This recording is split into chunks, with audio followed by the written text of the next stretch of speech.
So,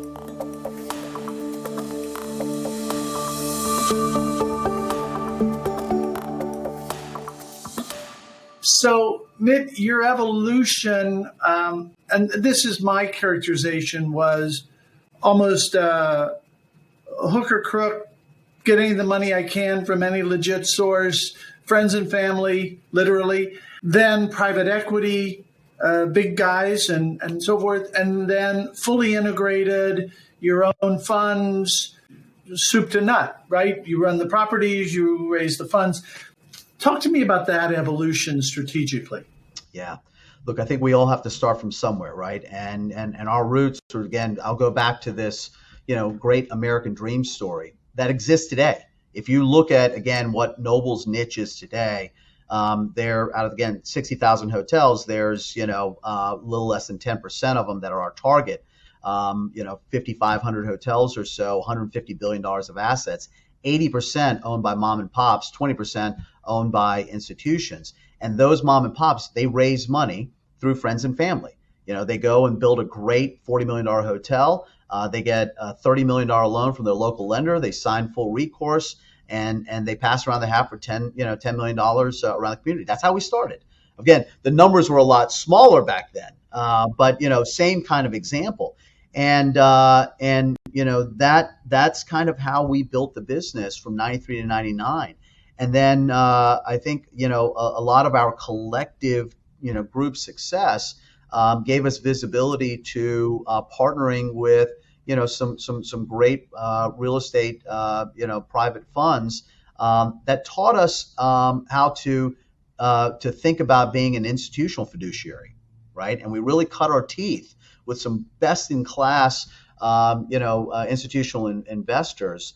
And then, we get this call from Terry Ahern at Townsend in 2006 to say, we're looking for a dedicated hospitality manager for our clients, and we'd like to talk to you about that. And we soon embark upon being, a fiduciary to some of the best institutions throughout America. And I'll tell you where we got lucky.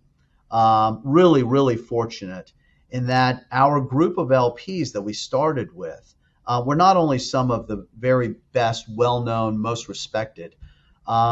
The ultimate beneficiary were those that we could truly align with, right? So whether these are state pension plans of our public employees and teachers and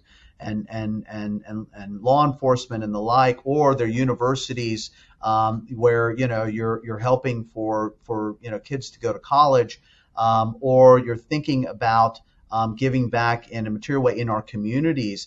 And it actually helped us think about how we could take this noble organization, with our desire and figure out ways in which to help make an impact in these communities.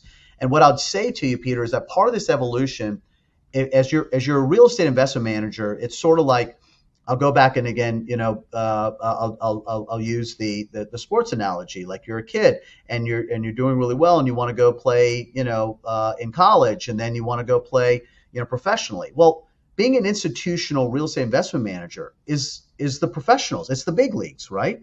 And not everybody gets to do it. And if you do it, you really need to be the best at it. Otherwise, you may not get to do it anymore. And we wake up every day thinking about that as our responsibility across a number of different paradigms. But if you can do it and you can actually go win and do it with people that you love and you care about internally and also with an LP base, like all of this comes together in a really, really special way. We all heard Simon Sinek say, hey, figure out your why, right? Here's what you do. Here's how you do it. But, really focus on why you do it. Well, for us, the why became super clear, right? We were making a real impact and a real difference. You want to go and get after it 7 days a week, at all hours of the day. It's because if you don't, it's not costing you, simply this. There's an impact to an end fiduciary that really matters. And so I would say, Peter, the two things I think we're very, very fortunate. One, people trusted us. When I would say that I'm not sure, 6, 8 years into our life cycle, we deserved all the trust that we're getting.